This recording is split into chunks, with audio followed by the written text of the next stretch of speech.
Kung meron kang 10K, siguro pwede kang mag-start ng mga small takoyaki business. Yeah. Takoyaki. Yung mga stand lang, parang mabilis. Oh, yung mga lemon. Lemonade, Yeah. Mga lemon juice. Yeah. Kung meron kang 10,000 pesos na puhunan sa negosyo, maganda kasi sa akin yung mga food business. Kunyari, yung pwede mo lang iluto sa bahay mo. No? Whether mag-isip ka ng mga pagkain or pwedeng pang lunch or pang dinner or pang merienda. Kung merienda, maraming mga choices ang Filipino eh. Kunyari, yung mga fishball, as long as masarap yung sauce mo, okay na yun. And of course, pag fishball, meron din kasi masarap na brand. Dapat hanapin mo yung masarap na brand ng fishball. Even hotdog na prito or inihaw na barbecue, I believe sa 10,000 pesos kaya yun. Pag 100, ukay, ikaw. Ako parang pwede ka na mag-invest sa mga piso-net. Diba? Yung mga computer. Or mga water station. A water station. Yeah. Di ba? Tama. Ikaw na ukay, fashionista. 100,000 pesos, medyo malaki-laki na rin yun. Kung gusto mo mag-franchise, marami ka makapili ng franchising. Pero you make sure dapat pag-aralan mo muna kung anong franchise ang gusto mo. Sa aficionado meron, sa takoyaki, sa amin meron din, and marami pa sa iba. Pero dapat piliin mo talaga kung ano yung makakasigurado ka na pag binuksan mo siya, hindi agad magsasara. So with 100,000 pesos, malaking pera na yan, makakapag-franchise ka na yan ng isang established na negosyo. 1 million. Sa mga clinic. Ako salon siguro. A good salon, small, pero magpa-franchise ka ng isang brand, may brand na salon. Could do for 1 million. Ikaw, tingin mo. Siguro sa clinic namin. Sa clinic ko?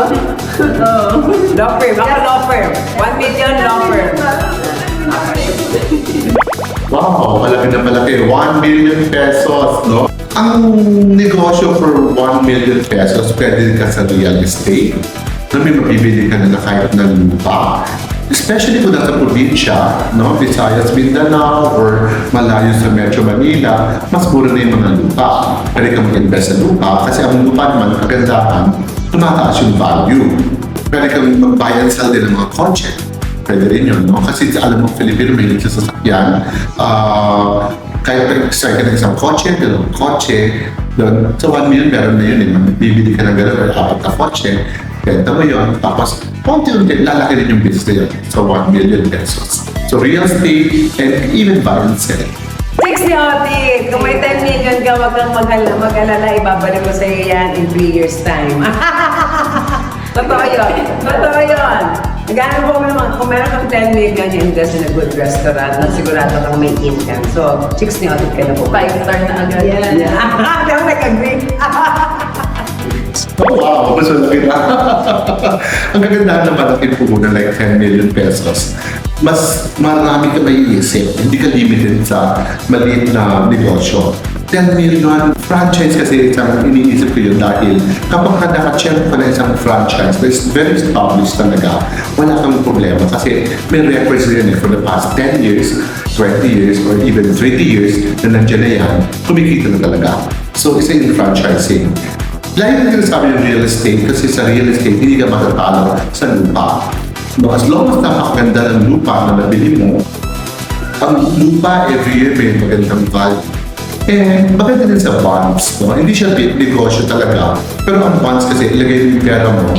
Pero pag meron kang magandang bonds na napasukan, yung mga big time na companies, whether local or international sa ibang bansa, pwede ka rin doon sa mga bonds na yun. Kagaya namin, nag-invent din kami sa mga bonds. Andun yung pera, pero after several years, ang laki ng kita. Milyon din ang kikitain. Thank you po. Welcome. Hello po. Thank you. Diba? Nag-agree agad yung mga, chicks yun.